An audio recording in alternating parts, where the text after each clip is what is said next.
Oi, amados, como é que vocês estão? Eu quero trazer aqui uma pergunta. Como é que você lida com o erro? Como é que você lida com o erro do outro? Você julga, condena, joga pedra? E como é que você lida com o seu próprio erro? Você se permite errar? A gente tem estudado aqui, né, que o nosso modelo de relação com o outro é sempre um reflexo, é sempre um espelho do nosso modelo de relação com nós mesmos. E eu confesso que esse medo de errar é um dos meus desafios. É um dos desafios que eu tenho olhado ao longo da minha vida e que eu tenho trabalhado para superar. E por isso eu comecei a não julgar tanto o outro, internamente, claro. Eu comecei a não alimentar o julgamento, nem a condenação do outro, para poder criar um novo modelo de relação com o erro que eu possa também me permitir errar. E aí eu me lembrei de uma história que aconteceu comigo para ilustrar essa nossa reflexão da nossa relação com o erro, que foi na época que eu estava aprendendo dança de salão. Para quem não sabe, eu venho da dança, mas eu não sabia dança de salão até uns 15 anos atrás, quando eu tive meu primeiro contato. E eu me lembro que na primeira noite que eu fui num baile, e foi exatamente no dia que eu me matriculei, então ainda não sabia quase nada, né? Eu cheguei no salão, e aí para quem não conhece o ritual da dança de salão, os cavalheiros convidam a dama e ela diz se ela quer ou se ela não quer dançar. É ela que autoriza a dança ou não, mas o papel do convite está na mão dos cavalheiros. Claro, se você está confortável, se você conhece as pessoas, você pode pedir para um cavalheiro para dançar, mas no ritual da dança de salão é o cavalheiro quem convida a dança. E aí eu me lembro que um rapaz que se tornou um grande amigo meu, Reinaldo Lima, me chamou para dançar. E aí eu falei para ele, não, mas eu não sei passo nenhum, eu entrei na aula hoje. E aí ele falou assim, mas eu vou te conduzir. É uma modalidade de dança onde dois corpos buscam a harmonia e a união, como se fossem um único corpo. Mas cada um dentro dessa dualidade tem o seu papel. E o papel do cavalheiro é dar o comando do passo e o da dama é realizar o passo. Então, para a dança ficar equilibrada, para existir uma harmonia e se tornarem um corpo só, cada um tem que fazer o seu papel, não pode entrar no papel do outro. Então, é um aprendizado muito interessante no modelo de relação dual. Eu aprendi muito na dança de salão. Diante disso, o Reinaldo falou, não se preocupe, eu vou te conduzir. E aí eu disse para ele, mas eu posso errar. E aí ele me disse isso, que foi uma frase que me acompanhou para o resto da vida. Ingra, na dança não existe erro.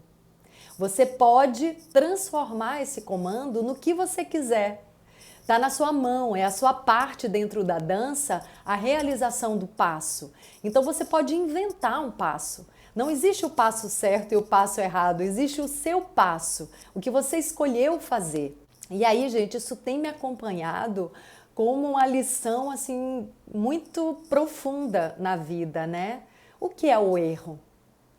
Eu posso não fazer o que as pessoas esperam que eu faça. Eu posso não fazer exatamente como eu tinha imaginado que eu faria, mas eu fiz o melhor que eu pude naquele momento. Então, existe aí também uma dose de autoaceitação, de autocompaixão, de autoamor que a gente não está acostumado.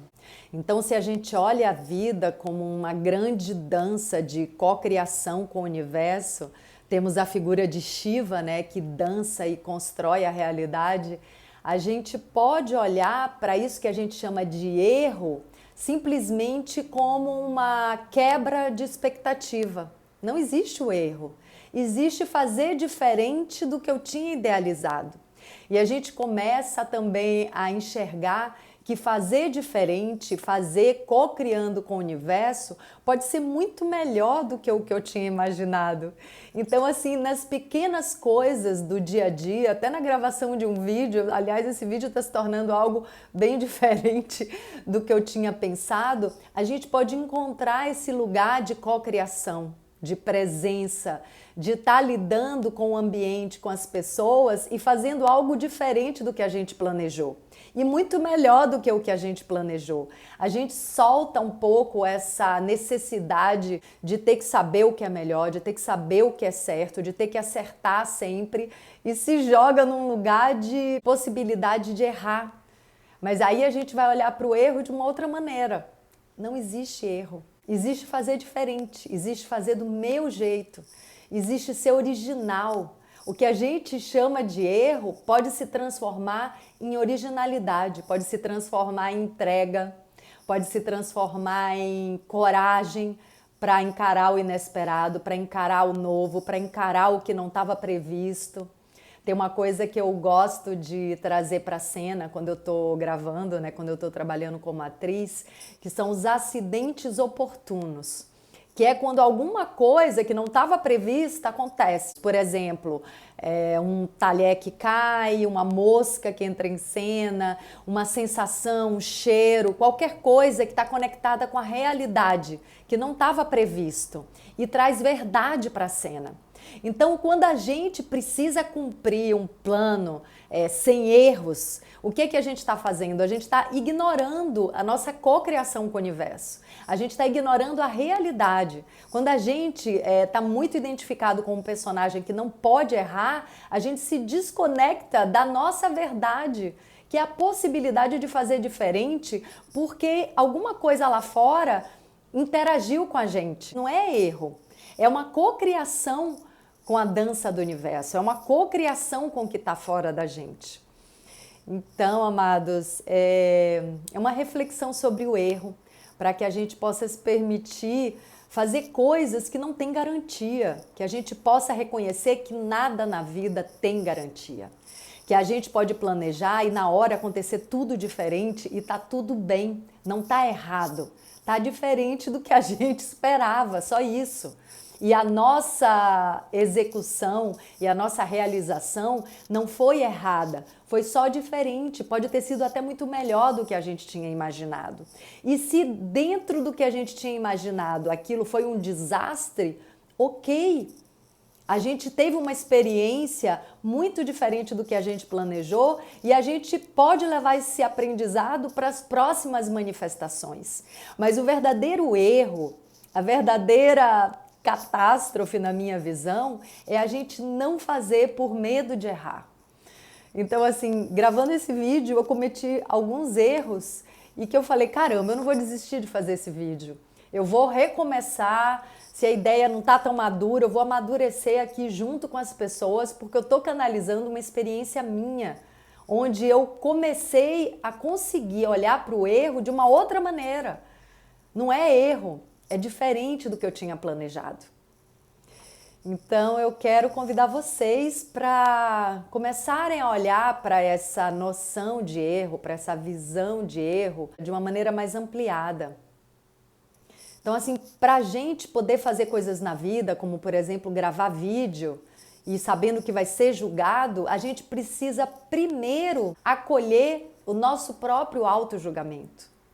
A gente precisa primeiro se permitir errar e se permitir estar equivocado e se corrigir depois, se for o caso. Então, eu quero convidar vocês a olhar para o seu próprio erro de uma outra maneira, se permitindo errar. Me fala aí se você já cometeu erros que foram, assim, grandes passos na sua vida, grandes lições. Compartilhe aí sua experiência e traga a sugestão de novos temas para a gente conversar aqui. A ideia é a gente se alargar por dentro, a gente expandir a nossa visão sobre nós mesmos e aí, consequentemente, a nossa visão sobre o mundo, sobre o outro, também vai se expandir. Eu percebo que essa noção de liberdade diante do erro pode estar até mais intensificada agora nesse momento de quarentena, onde a gente está olhando com muita intensidade e com muito foco para tudo que a gente fez até hoje, onde a gente está fazendo um balanço. E é exatamente nesse momento que a gente precisa mais ainda dessa autoaceitação, dessa autocompaixão e desse autoamor. Na construção desse amor próprio, que no meu caso eu percebo que eu estou ainda engatinhando e começando a construir. Então eu convido vocês a construir esse amor próprio e essa autopermissão de realizar qualquer coisa sem medo de errar. Tá bom, amados? Para quem não é do canal, fica aqui. Vamos conversar mais de uma maneira livre, leve. Vamos aprender a olhar para esses conteúdos, investigar e compartilhar, mostrando, né, as nossas imperfeições, a nossa humanidade, integrando essa humanidade, essa imperfeição e olhando para isso como o lindo que é do ser humano. É essa imperfeição. A imperfeição não é algo a ser negado e a ser mascarado, é algo a ser assumido, a ser amado, apreciado. É a nossa condição aqui nesse plano. Então, muito obrigada por sua companhia nessas reflexões. Eu te convido a fazer a sua reflexão aqui também, aqui nos comentários, tá bom? Muito bom a gente estar junto. Beijo, até já.